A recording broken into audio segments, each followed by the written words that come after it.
Konnichiwa guys! Samahan nyo naman kaming humirit ngayong tag-init. Bago nga matapos ang summer vacation dito sa Japan, tara sulitin natin. Ito nga yung ganap namin ng Sunday, August 25. Malapit na nga matapos yung summer vacation ni Kuya Clyde kaya naman nag-aya talaga siyang maligo ngayon sa kawa or ilog. Hindi nga kasi kami nakaligo nung Obong Yasumi. Nagkataon kasi na iyon yung naglabas ng warning ang government ng Japan para sa mega earthquake kaya naman hindi talaga kami umalis ng bahay. For the safety lang din, 'di ba? Wala naman din kasi talagang nakakaalam kung kailan tatama. Kaya naman nung naglabas ng warning, hindi kami umalis. So eto, nasa daan na nga kami. Medyo tanghali na kami umalis kasi nga wala talaga sa plano. Kaya nga yung pagkain namin, bumili na lang kami sa nadaanan namin na supermarket. Tsaka yung mga pang-ihaw, mga ibang kailangan, dumaan kami ng Daiso. Medyo mahaba nga yung naging biyahe namin, halos 3 hours din kasi nga sobrang layo din ito at buti na nga lang din nag-expressway pa kami kung di aabutin pa ng 4 na oras. Kaya naman pagdating namin tumambad na sa amin ng napakaraming tao kasi nga late kami. Nandito nga pala tayo sa Karazawa campsite. Dahil tinanghali na nga kami, naubusan kami ng parking dito sa baba. Sa taas na park yung sasakyan namin. May bayad nga din pala dito per person. 1 to yata yung otona or yung adult, tapos 800 yung bata. At eto, fast forward, hindi na ako nakapag-video na nag-set up kami dito at napakarami din kasing tao at saka tanghali na, gutom na ang kiddos.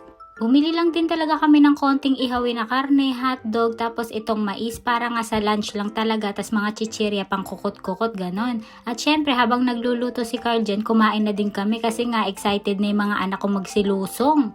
Sa mga gustong pumunta rito, okay din talaga kasi meron silang CR, may bathroom na shower, ganyan. Kaya maganda din dito, kaya lang hindi yata sila nagpapa-overnight, parang day camp lang sila.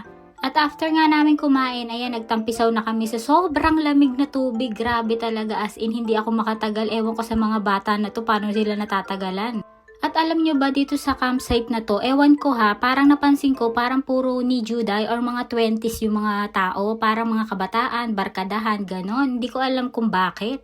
Sobrang ganda din talaga ng tubig dito guys at may mga waterfalls din sila. At eto pa, wala kayong ibang gagawin dito kundi mag-enjoy at mag-banding kayo kung kasama mo ang family mo or mga friends mo. Kasi po wala pong internet dito, walang signal as in. Kaya maghapon lang din talagang ikayo mag-e-enjoy sa tubig, kain, ganyan. Tapos umulan pa nga nung hapon, ewan ko umaaraw pero umuulan. Pero syempre wala pa rin nakapigil sa mga bata na tong lumusong.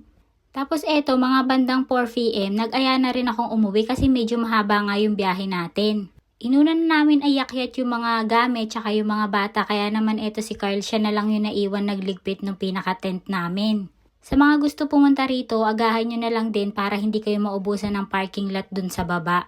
At eto nga, bumiyahe na rin kami agad pa uwi at eto si Krysa, inaantok na pero food is life. Diyos mio, hindi ko talaga mabilang kung ilang tunnel yung dinaanan namin, ilang bundok yung tinawid namin. At eto, naglilibangan na lang kami sa sobrang layo din talaga ng biyahe namin. Pero overall, sobrang saya din naman yung araw na to, kaya thank you Lord. Ay, may dadaanan pa kami siga, Diyos mio, binuksan talaga yung bintana kasi amoy Pilipinas daw.